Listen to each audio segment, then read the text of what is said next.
Either serve my husband or get out. My own daughter said this to me after 40 years of sacrifice, so I did something she never expected. My name is Patricia Thompson, and at 68 years old, I thought I knew what family meant. I thought love was unconditional. I thought the child I raised, fed, and protected would never look me in the eye and give me an ultimatum like I was some stranger off the street. But I'm getting ahead of myself. Let me tell you how we got here. 3 years ago, when my husband Robert passed away from a sudden heart attack, my world collapsed. We'd been married for 42 years. Jennifer, our only daughter, was 35 then, newly married to Michael, and living in the house I'd helped them buy.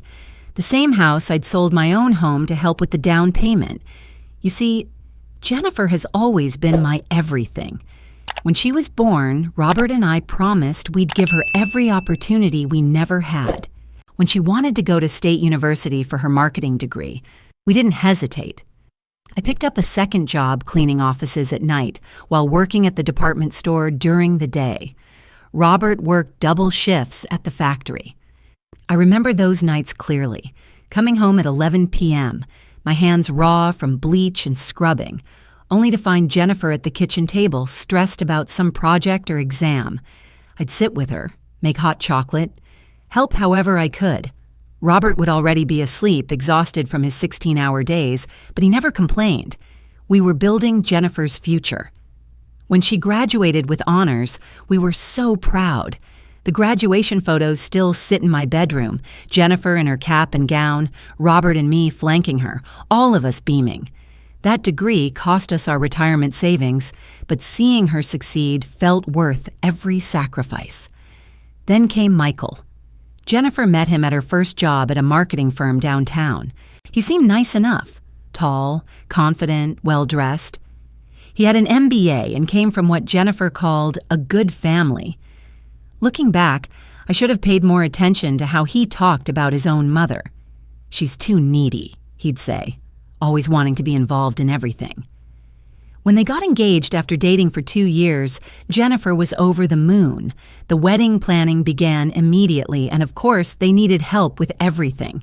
The venue alone cost more than Robert and I spent on our entire wedding, but we wanted Jennifer to have her dream day. That's when we made the decision that changed everything. Our little house, the one Robert and I had lived in for 25 years, had appreciated in value. Jennifer and Michael were looking at houses, but the market was competitive. If we could just get $15,000 more for the down payment, Jennifer had said, looking defeated after another failed offer. Robert and I exchanged glances across our small kitchen table. We'd already talked about it privately. Our house was too big for just the two of us anyway, we reasoned, and Jennifer was our only child. Who else would we help? So we sold it. Our home with the garden Robert loved, the kitchen where I'd cooked thousands of meals, the living room where we'd watch Jennifer take her first steps. We took the equity and gave it to Jennifer and Michael for their down payment. In return, they had a mother-in-law suite built in their new house. It seemed perfect. Jennifer would have her dream home, and we'd be close by to help with grandchildren when they came. The first 2 years were actually wonderful. Jennifer and Michael both worked long hours, so I took care of the house, cooking, cleaning, grocery shopping. I loved having purpose again. I'd always been a homemaker at heart, and keeping busy helped with the grief of losing Robert. But then Robert died, and everything shifted. Suddenly, I wasn't a helpful mother-in-law living in the attached suite. I was a widow, dependent on my daughter's goodwill, living in a house that wasn't really mine. The grief was overwhelming some days. I'd find myself crying while folding laundry or standing frozen in the kitchen, forgetting what I was supposed to be cooking. Jennifer was patient at first. She'd find me sitting in Robert's favorite chair, the one we'd moved from our old house, and she'd sit with me, hold my hand. "It's okay, Mom," she'd say. "Take all the time you need." But as months passed, I noticed changes, small things at first. Michael would come home from work and expect dinner to be ready, not ask if I was cooking, but expect it. He'd walk through the door, loosen his tie, and call out, "What's for dinner?" like I was the hired help. When I mentioned it to Jennifer, she'd brush it off. "He's just tired from work, Mom. He doesn't mean anything by it." But it got worse. Michael started leaving his dirty dishes on the counter, expecting me to clean them. He'd drop his dry cleaning off and assume I'd pick it up. When they had friends over, I became invisible, except when Michael needed someone to refill drinks or bring out more food. "Mom, could you grab us some more wine?" He'd call from the living room, not even looking in my direction. The breaking point should have been when he started giving me lists, actual written lists of things he expected me to do. Grocery shopping with specific brands, cleaning tasks, even instructions on how he liked his shirts ironed. But I told myself this was temporary. Jennifer would notice soon and say something. She never did. Instead, Jennifer seemed to be pulling away from me too. She'd come home from work and go straight upstairs to shower and change. We'd have dinner together, but the conversations became stilted, polite. She'd ask about my day, but I could tell she wasn't really listening. Her mind was always somewhere else. Work deadlines, weekend plans, anything but her mother sitting across from her. I tried to bring up how I was feeling. One evening, after Michael had particularly dismissed me when I'd asked about his day, I knocked on Jennifer's bedroom door. "Honey, can we talk?" She was lying on the bed with her laptop, still in her work clothes. "Sure, Mom, what's up?" I sat on the edge of the bed, choosing my words carefully. "I've been feeling a little, I don't know, like maybe Michael sees me more as help than as family." Jennifer didn't even look up from her screen. "What do you mean?" "Well, today he left me a list of things to do, and when I tried to talk to him about maybe helping with some of the household tasks, he said that since I live here for free, I should be grateful to contribute." That got her attention. She looked up, but her expression wasn't the sympathy I was hoping for. "Mom, you do live here for free, and Michael works really hard to support this household." The words hit me like a slap. "Jennifer, I sold my house to help you buy this one. That was your choice," she said, already looking back at her laptop. "No one forced you to do that." I sat there for a moment, stunned. This was my daughter, the little girl I'd rocked to sleep, the teenager I'd helped with homework until midnight, the young woman I'd supported through college. And she was talking to me like I was a burden. "I just thought maybe we could all sit down and talk about expectations," I said quietly. "Mom, I really need to finish this presentation for tomorrow. Can we talk later?"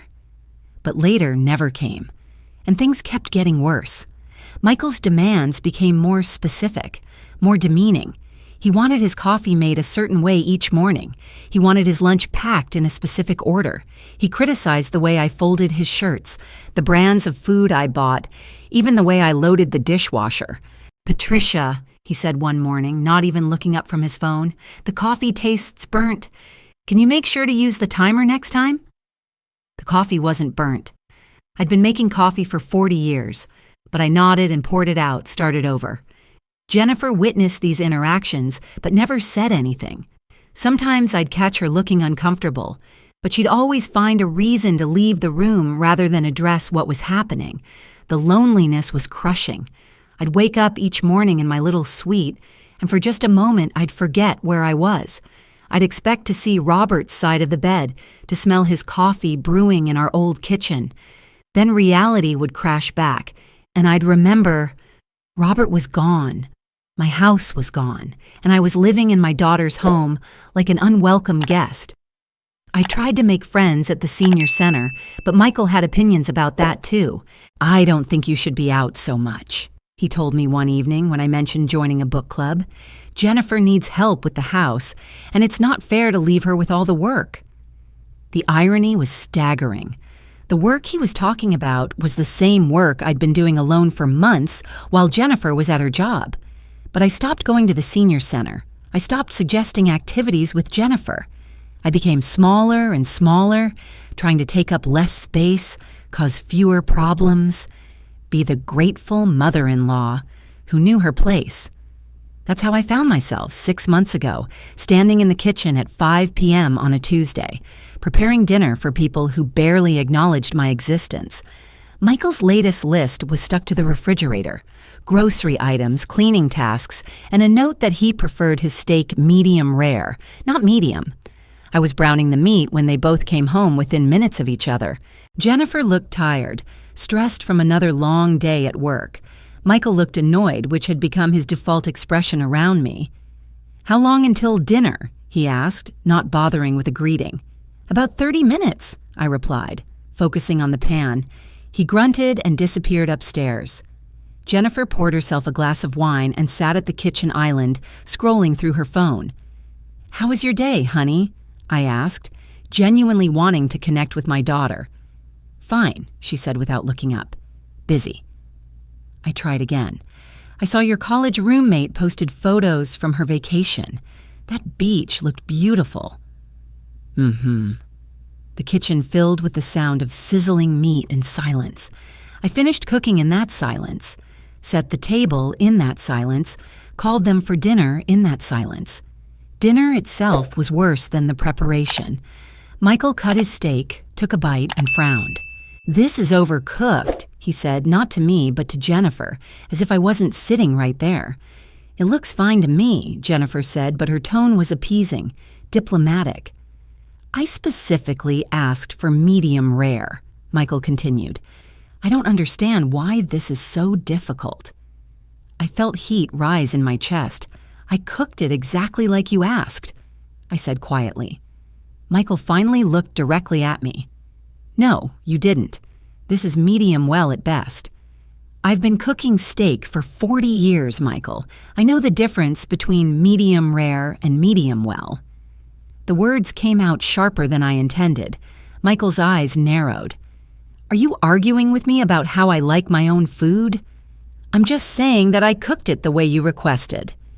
"Jennifer," Michael said, turning to my daughter, "your mother is being disrespectful."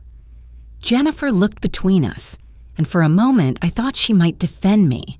I thought she might point out that I'd been cooking for this family for 3 years without complaint, that I'd been bending over backward to accommodate Michael's every preference, that maybe he could show a little gratitude instead of constant criticism.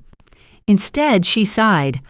"Mom, Michael's had a long day. Maybe just try to cook it a little less next time?" Something broke inside me then.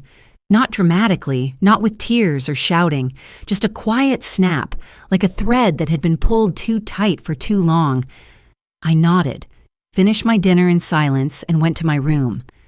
But that night, lying in bed in the small space that had become my entire world, I realized something had changed. For the first time in months, I wasn't sad. I was angry. The next few weeks passed in a haze of mounting tension. Every interaction with Michael felt like a test I was destined to fail. Every conversation with Jennifer felt like walking on eggshells, afraid to say anything that might rock the boat. I found myself remembering things differently. The way Michael had never thanked me for the down payment money, just nodded like it was his due. The way Jennifer had gradually stopped asking about my feelings after Robert died, as if my grief had an expiration date. The way they both talked about their house, their space, as if my contribution had never existed. But what hurt most was the growing realization that I'd become invisible in my own daughter's life. When Jennifer talked about her day, her plans, her dreams, there was no place for me in any of it. I was a service provider, not a family member. 3 weeks after the steak incident, it all came to a head. I was in the kitchen cleaning up after lunch when Michael came downstairs with a serious expression. Jennifer was working from home that day, sitting at the dining room table with her laptop. "Patricia," Michael said, "we need to talk." Jennifer looked up from her computer, and I could tell by her expression that whatever was coming, she already knew about it.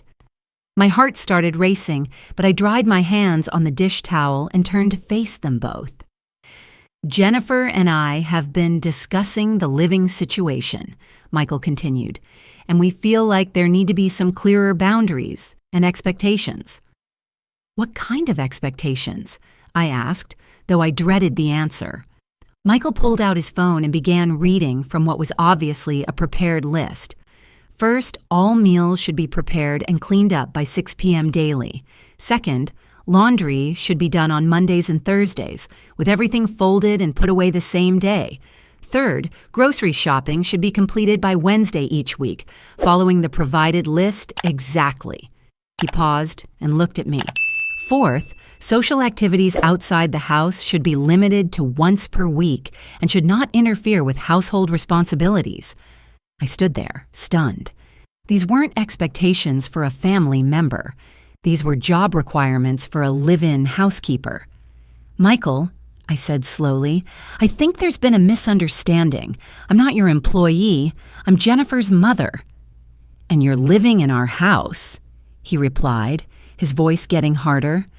Rent-free, bill-free, responsibility-free except for contributing to the household. I sold my house to help you buy this one, I said, looking at Jennifer, hoping she would speak up. She didn't. That was 3 years ago, Michael said, and we've provided you with free housing, utilities, and food for 3 years. I think we've more than repaid that debt. The word debt hit me like a physical blow. My contribution to my daughter's life had been reduced to a debt that could be repaid and forgotten. Jennifer, I said, my voice barely above a whisper, is this how you feel too? My daughter, my only child, the person I'd loved more than my own life, looked me in the eye and said, Mom, we just need you to be more of a team player. A team player. Like I was some new hire who wasn't working out. Michael continued reading his list. Fifth, guests should be approved in advance. Sixth, noise levels should be kept to a minimum, especially in the evenings when we're trying to relax. And finally, he said, putting his phone away, we need you to understand that this is our home and our rules. If you can't abide by these expectations, then maybe you should consider other living arrangements. The ultimatum hung in the air between us. Follow their rules, be their servant, or leave. I looked at Jennifer one more time, hoping for any sign that she disagreed with what her husband was saying, hoping she might remember the woman who had sacrificed everything for her happiness, hoping she might see her mother instead of a burden to be managed. But Jennifer just sat there, her laptop open in front of her, her expression carefully neutral. I need some time to think about this, I said finally. Of course, Michael said, but his tone suggested that the thinking time was a courtesy, not a genuine option. Take all the time you need. I walked to my room on shaking legs and closed the door behind me. I sat on the edge of my bed, the same bed Robert and I had shared for 20 years before moving it to this smaller space, and tried to process what had just happened. My daughter had just given me an ultimatum: serve her husband like hired help or get out. But as I sat there in the quiet of my little room, surrounded by the remnants of a life I'd built and lost, something unexpected happened. Instead of despair, I felt a strange kind of clarity. For 3 years, I'd been trying to earn my place in this house. I'd been grateful, accommodating, invisible when needed, helpful when required. I'd twisted myself into smaller and smaller shapes, trying to fit into their life without causing inconvenience. But I'd never asked myself the most important question: did I actually want to be here? I stood up and walked to my small closet, pulling out the suitcase that had been gathering dust since I'd moved in. The same suitcase Robert and I had used for our last vacation together to see Jennifer graduate from college. As I laid it open on my bed, I realized I wasn't heartbroken anymore. I wasn't even angry anymore. I was tired. Bone deep, soul deep, tired of trying to earn love that should have been freely given. Tired of being grateful for scraps of attention from my own daughter. Tired of tiptoeing around my own existence to avoid inconveniencing people who had forgotten what I'd sacrificed for them. I began folding my clothes and placing them in the suitcase, not frantically, not dramatically, just methodically, peacefully. Each item I packed felt like a small weight lifting from my shoulders. My photo albums went in first. Pictures of Jennifer as a baby, family vacations, holidays, graduations. Then my jewelry box with the simple gold band Robert had given me 43 years ago. my clothes, my books, my small treasures. As I packed, I thought about the woman I used to be before I became defined by my relationships to other people, before I was Robert's wife, Jennifer's mother, Michael's unpaid housekeeper. I tried to remember Patricia, just Patricia, and who she might have been if she'd been allowed to exist on her own terms. The packing took me 2 hours. 2 hours to dismantle 3 years of trying to belong somewhere I was merely tolerated. When I was finished, I sat on my bed next to my closed suitcase and listened to the sounds of the house around me. Jennifer typing on her laptop, Michael's voice as he took a work call upstairs, the hum of the air conditioning, the distant sound of neighbors' children playing outside. None of these sounds included me. They never really had. I picked up my purse, checked that I had my ID and credit cards, and walked to the kitchen where Jennifer was now making herself a snack. She looked up when I entered, saw the suitcase in my hand, and her face went pale. "Mom, what are you doing?" "I'm taking Michael's advice," I said calmly. "I'm considering other living arrangements." "You don't have to leave right now," she said, and for the first time in months she sounded like my daughter again. Young, uncertain, maybe even a little scared. "Yes, I do," I said, "because staying would mean accepting that I'm worth exactly what you think I'm worth. And Jennifer, after 40 years of loving you more than my own life, I finally realized that I'm worth more than that." I set my house key on the kitchen counter, the same counter where Michael had left so many lists of chores for me to complete. "Where will you go?" Jennifer asked, and I could hear tears in her voice. "I'll figure it out," I said. "I've been figuring things out for 68 years. I think I can manage a little longer." I walked toward the front door, the same door I'd walked through 3 years ago believing I was coming home to family. Jennifer followed me, and for a moment, I thought she might ask me to stay. Really ask, not as a favor to her, but because she genuinely wanted her mother in her life. Instead, she said, "Mom, please don't make this harder than it has to be." I turned to look at her one last time. This beautiful woman I'd raised. This stranger who'd forgotten how to love the person who'd loved her first. "Goodbye, Jennifer," I said. And I walked out the door, closing it quietly behind me.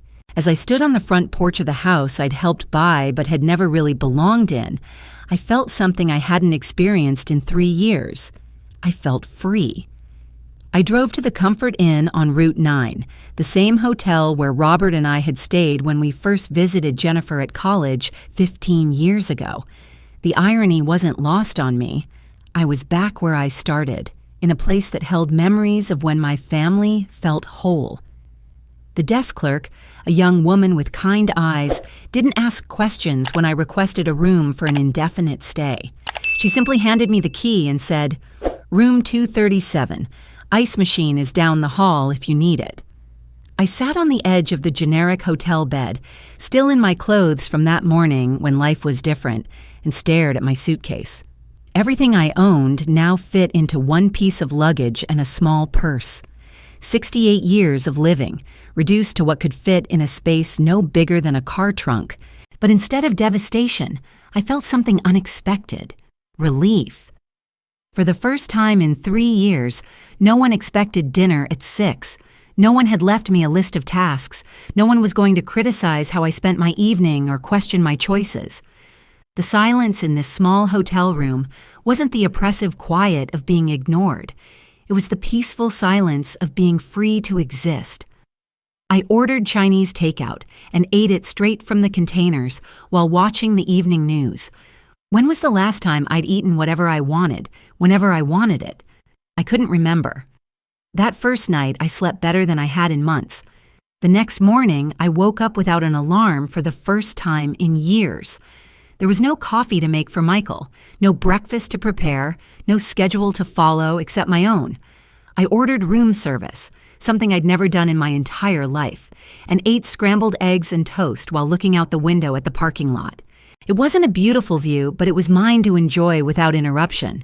I spent the morning making phone calls, first to my bank to check my savings account. Robert's life insurance and our modest retirement funds had been sitting mostly untouched for 3 years while I lived expense-free at Jennifer's.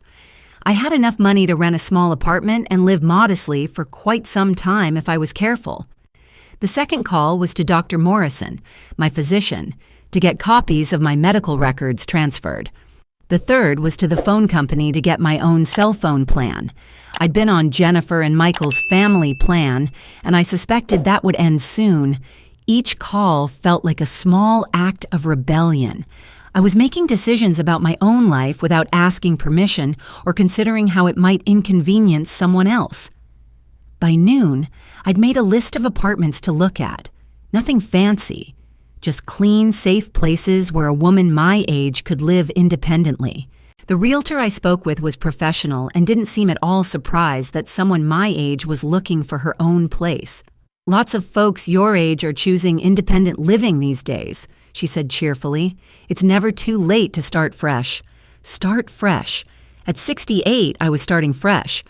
That afternoon, I looked at 3 apartments. The first was too dark, the second too expensive. But the third, a small 1-bedroom in a quiet complex near the library, felt right the moment I walked in. It had hardwood floors that reminded me of the house Robert and I had shared, and the kitchen was small but efficient. The living room had a large window that faced east, so it would get morning sun. There was even a small balcony where I could put a chair and maybe some plants. "The lease would start the 1st of next month," the landlord said. "That gives you about 3 weeks."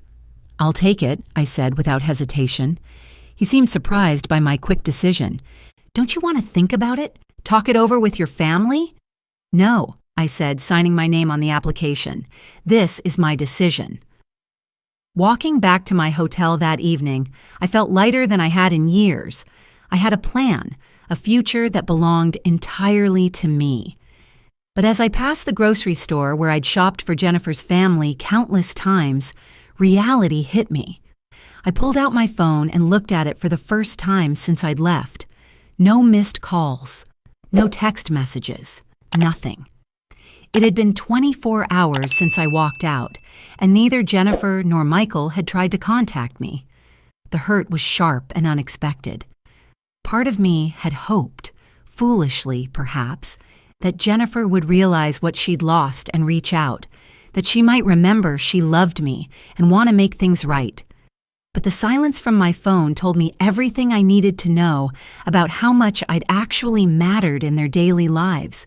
I sat in my hotel room that night holding the photo album I'd packed, page after page of Jennifer's life, first steps, birthday parties, school plays, graduation. In every photo I was there, smiling, proud, devoted. Robert was there too in the earlier pictures, both of us orbiting around our daughter like she was the sun. When had I stopped being essential to her happiness? When had I become just another obligation to manage? I found myself studying a picture from Jennifer's college graduation. The 3 of us together, arms around each other, all beaming with joy and pride. Jennifer looked so young, so full of possibility. Robert and I looked tired but happy, satisfied that we'd given our daughter every advantage we could. That version of Jennifer had hugged me tight that day and whispered, "Thank you for everything, Mom. I couldn't have done this without you." Where was that girl now? When had she been replaced by this woman who saw my love as a burden and my presence as an inconvenience? I closed the album and made another decision. I couldn't keep living in the past, waiting for Jennifer to remember who we used to be to each other. I had to build a life that didn't depend on anyone else's approval or affection. The next few days fell into a routine that was entirely my own design. I'd wake up when my body was ready, have coffee and breakfast at my own pace, then spend the day taking care of practical matters. I opened my own checking account at a different bank. I found a doctor who was accepting new patients. I went to the DMV and updated my address to the hotel for now, then to my new apartment once the lease started. Each errand was a small declaration of independence. I was Patricia Thompson, not Jennifer's mother or Michael's unpaid housekeeper or even Robert's widow. Just Patricia, responsible for her own life and answerable to no one but herself. On the 4th day, I did something I hadn't done in years. I went shopping for myself. Not grocery shopping for a family, not picking up someone else's dry cleaning, but actually shopping for things I wanted. At the department store, I bought new towels in colors I liked. Soft blues and greens instead of the beige Michael preferred because it matched everything. I bought sheets with a floral pattern that made me smile. I even bought a small houseplant, something alive and growing to keep me company. The saleswoman helping me was about Jennifer's age, and she was chatty and kind. "Are you redecorating?" she asked as she rang up my purchases. "Starting over," I said, and realized it was true. "How exciting," she said with genuine enthusiasm. "There's something so liberating about creating a space that's completely yours, isn't it?" I nodded, surprised by how good it felt to have someone understand without needing the whole complicated story. On my way back to the hotel, I stopped at the library. I'd always loved to read, but in the last few years, I'd fallen out of the habit. There was always something else to do. Laundry to fold, meals to prepare, someone else's schedule to accommodate. The librarian, a woman about my age with silver hair and a warm smile, helped me apply for a library card with my new address. "We have a wonderful book club that meets every Thursday evening," she mentioned as she handed me my card. "It's a nice group of ladies, very welcoming to new members. A book club. When was the last time I'd done something social just for the pleasure of it?" "What are you reading this month?" I asked. "The Seven Husbands of Evelyn Hugo," she said. "It's about a woman who reinvents herself multiple times throughout her life. Very inspiring." Reinvention. Maybe that's what I was doing. Not just starting over, but reinventing who Patricia Thompson could be in the world. I checked out the book and spent that evening in my hotel room, reading. Really reading. Not half listening while cooking dinner or doing laundry, or waiting for someone to need something from me. Just reading for the pure pleasure of getting lost in someone else's story. The book was about a woman who refused to let others define her worth, who made bold choices and lived life on her own terms. As I read, I felt something stirring in me that had been dormant for years, a sense of possibility. By the end of the week, I'd established a routine that felt natural and right. Coffee and breakfast while watching the morning news, a walk around the hotel's small garden, errands or apartment preparations in the afternoon, reading or watching television in the evening. Simple pleasures, but they were mine. I still checked my phone regularly, hoping for some word from Jennifer. The silence continued, but it was starting to hurt less and confuse me more. How was it possible for a mother and daughter to go from daily contact to nothing so quickly? Had our relationship really meant so little to her? Or maybe the more important question was, had I been holding on to a relationship that existed more in my memory than in reality? On Saturday morning, exactly 1 week after I'd left, I was having breakfast in the hotel's small dining area when I overheard a conversation at the next table. 2 women about my age were talking about their adult children. "She calls every day," one was saying, "sometimes twice a day. I finally had to tell her I needed some space to breathe." "I wish I had that problem," the other replied. "My son calls maybe once a month, and it's usually because he needs something." "But isn't that normal?" the first woman asked. "Adult children are supposed to be independent." "Independent, yes, but not indifferent." The word hit me like a revelation. Independent versus indifferent. Jennifer had become independent years ago when she graduated from college, got her own job, married Michael. That was natural and healthy. But somewhere along the way, independence had turned into indifference. And I'd been so afraid of being seen as needy or clingy, like Michael's mother, whom he'd criticized, that I'd never addressed the difference. I'd made myself smaller and smaller, less and less demanding, until I'd practically disappeared from my own daughter's emotional landscape. In trying not to be a burden, I'd become invisible. The realization was both painful and liberating. Painful because it meant the relationship I'd been grieving was already gone long before I left that house. Liberating because it meant I wasn't actually losing anything real, just the illusion of closeness I'd been maintaining through service and accommodation. That afternoon, I moved into my new apartment.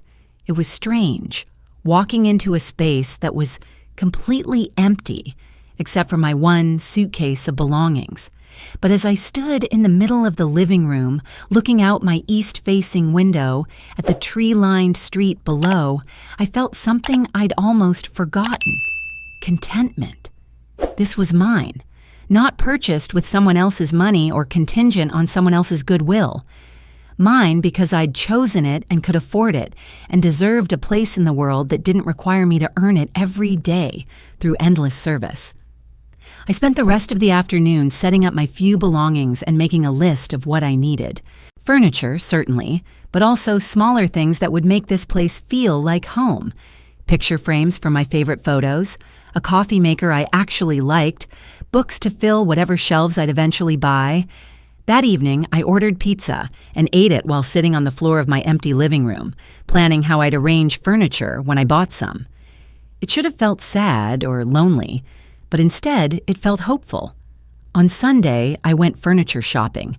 Nothing expensive or elaborate, just the basics I needed to make the apartment functional.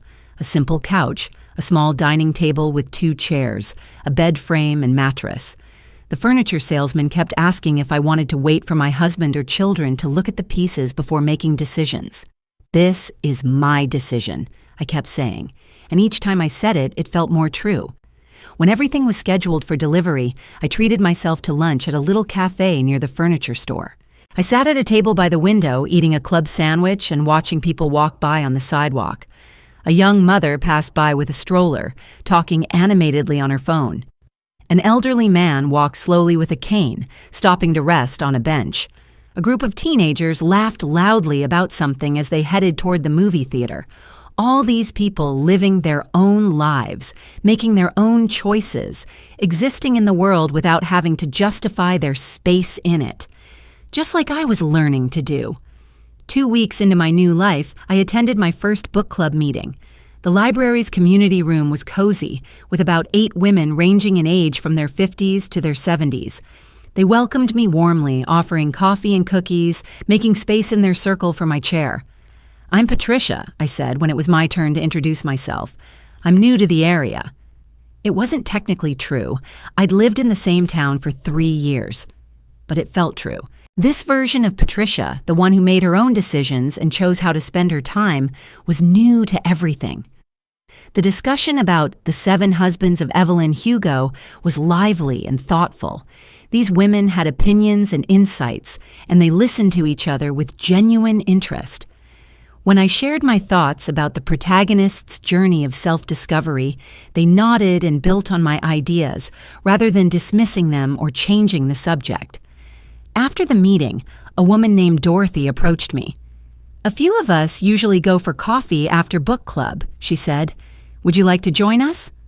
I almost said no automatically, the old habit of not wanting to impose or assume I was truly welcome. But I caught myself. "I'd love to," I said instead. At the coffee shop, I learned that Dorothy was a retired teacher, recently widowed like me. The other women had their own stories. A retired nurse, a woman who'd raised 4 children and was now pursuing art classes, a former librarian who'd started volunteering at the animal shelter. They were all women who'd had full lives centered around caring for others and were now figuring out who they were on their own terms. I wasn't alone in this journey of rediscovering myself. "It's hard at first," Dorothy said when I mentioned I was recently on my own after living with family. "You keep waiting for someone to need you, and then you realize you're free to need yourself instead." Need yourself instead. What a concept. By the end of my 3rd week in the apartment, I'd established a new rhythm. Morning walks around the neighborhood, discovering small pleasures like the community garden and the duck pond in the nearby park. Afternoons reading or organizing my space. Evenings cooking simple meals for one and enjoying the quiet. I'd bought a small television and discovered I actually enjoyed watching the programs I chose, rather than whatever others wanted to watch. I'd hung my favorite photos on the walls and arranged my books on the small bookshelf I'd purchased. It was a simple life, but it was genuinely mine.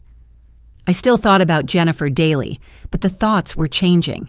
Instead of wondering when she'd call or how I could win her back, I found myself wondering how I'd raised a daughter who could so easily discard the person who'd loved her most. Had I done her a disservice by always putting her needs before my own? Had I taught her, through my own example, that mothers exist to serve rather than to be valued as individuals? Or maybe this was just who Jennifer had become as an adult, influenced by her husband and her own priorities, and it wasn't really about me at all. Either way, I was starting to understand that I couldn't fix it. I couldn't love her back into being the daughter I remembered. I could only control how I moved forward from here. 3 weeks and 2 days after I'd left Jennifer's house, my phone finally rang with her number. I was in my kitchen, making lunch, when I saw her name on the screen. My heart jumped, partly with hope, partly with anxiety, mostly with the simple shock of seeing her name after so much silence. I let it ring 4 times before answering, not because I was playing games, but because I needed those extra seconds to prepare myself. "Hello, Jennifer." "Mom?" Her voice sounded strange, strained. "Where are you?" "I'm at home," I said, and realized it was true. This small apartment felt more like home than anywhere I'd lived since Robert died. What home? I've been calling and calling and... "You've been calling." I looked at my phone's call log. This was the first call from Jennifer I'd received. "I don't show any missed calls from you." "I mean, I've been thinking about calling. Mom, we need to talk." Something in her tone made me sit down at my small dining table. This wasn't the Jennifer I'd left 3 weeks ago, confident and dismissive. This Jennifer sounded worried, maybe even a little desperate. "What's wrong?" I asked, because despite everything, she was still my daughter, and I couldn't completely turn off 35 years of maternal instinct. "It's Michael," she said, and I could hear tears in her voice. "He's been sick, and... Mom, I don't know what to do. I can't handle everything by myself." There it was, the reason for the call. Not because she missed me or realized she'd been wrong, but because she needed something from me. "What kind of sick?" I asked, genuinely concerned despite myself. "He had some kind of stomach bug last week, but it turned into something worse. He's been in the hospital for 3 days with dehydration and complications. The doctors say he'll be okay, but when he comes home, he's going to need care for a few weeks while he recovers." I felt a familiar tug of sympathy and responsibility. Michael was a human being who was suffering, regardless of how he'd treated me, and Jennifer was scared and overwhelmed. But then I remembered the ultimatum, the lists of chores, the way they'd both made me feel like an unwelcome guest in a house I'd helped them buy. "I'm sorry to hear Michael is unwell," I said carefully. "That must be very frightening for you." "Mom, I need you to come home," Jennifer said, and there was a desperate edge to her voice now. "I can't manage work and taking care of him and keeping up with everything at the house. I need help." Home. She'd called it home. Like nothing had changed, like I'd just been away on a vacation instead of thrown out with an ultimatum. "Jennifer," I said slowly, "do you remember the last conversation we had?" There was a long pause. "Mom, that was different. That was before... I mean, this is an emergency." "What was different about it?" Another pause, longer this time. "Look, maybe Michael was a little harsh, but you have to understand he was stressed about work and..." "He gave me a list of rules to follow if I wanted to continue living in your house," I interrupted. "You agreed with those rules. You told me I needed to be more of a team player. That's not... I mean, yes, but..." And when I said I'd contributed to buying that house, he said that debt had been repaid. "Do you remember that, Jennifer?" Silence. "Do you?" I pressed. "Yes," she said quietly. "And you agreed with him." "I didn't want to cause problems between my husband and my mother," she said, her voice getting defensive. I was trying to keep the peace. By sacrificing me. That's not fair, Mom. You're making this sound worse than it was. I looked around my small apartment, at the flowers I'd bought myself, at the books I was reading for pleasure, at the simple furniture I'd chosen because I liked it, at the life I was building that didn't require anyone's permission or approval. Jennifer, I said, let me ask you something. In the 3 weeks since I left, how many times have you called just to check on me? Not because you needed something, but just because you were worried about your mother living alone for the first time in decades. The silence stretched long enough that I could hear her breathing. I thought you needed space, she finally said. You gave me an ultimatum to follow your husband's rules or leave your house. I chose to leave. And in 3 weeks, you never once wondered if I was okay, if I had a place to live, if I needed anything. The only reason you're calling now is because you need something from me. That's not true, she said, but her voice lacked conviction. Jennifer, I have a question for you, and I want you to really think before you answer. If Michael weren't sick, would you have called me at all? Another long silence. I don't know, she admitted finally, and her honesty hurt more than a lie would have. Then you have your answer, I said gently, and I have mine. What does that mean? I looked out my window at the tree-lined street, at the life I was building one small decision at a time. It means I'm not coming back, Jennifer. Not as your emergency backup plan, not as your temporary caregiver, not as someone who only matters when you need something. Mom, please. I know we've had some problems, but we're family. Yes, we are family. And that's exactly why this breaks my heart, because a family doesn't give ultimatums about serving someone or getting out. A family doesn't reduce 40 years of love and sacrifice to a debt that can be repaid and forgotten. A family doesn't go 3 weeks without caring whether their mother is okay. I could hear her crying now, and it took every ounce of strength I had not to comfort her the way I'd been doing her entire life. I love you, Jennifer, I said. I will always love you, but I won't be treated as disposable anymore. When you and Michael gave me that ultimatum, you made a choice. Now you have to live with it. What if I apologize? What if Michael apologizes? What would you be apologizing for? For making you feel unwanted. I didn't just feel unwanted, honey. I was unwanted. You both made that very clear. We want you now, she said desperately. No, you need me now. That's different. I heard her take a shaky breath. So that's it? You're never coming back? The question hung between us, loaded with 3 decades of shared history and love and disappointment. I don't know what the future holds, I said honestly, but I know I can't go back to being who I was in that house. I won't live my life trying to earn love that should be freely given. I won't be grateful for scraps of attention from my own daughter. What am I supposed to do? She asked, and she sounded very young suddenly. What every adult does, I said gently. Figure it out. Take care of your husband, manage your household, live your life. The same things you'd do if I'd never existed. But you do exist. You're my mother. Yes, I am. And I hope someday you'll remember what that used to mean to both of us. I hung up the phone and sat in my quiet kitchen, shaking. It was done. The conversation I'd been dreading and hoping for at the same time.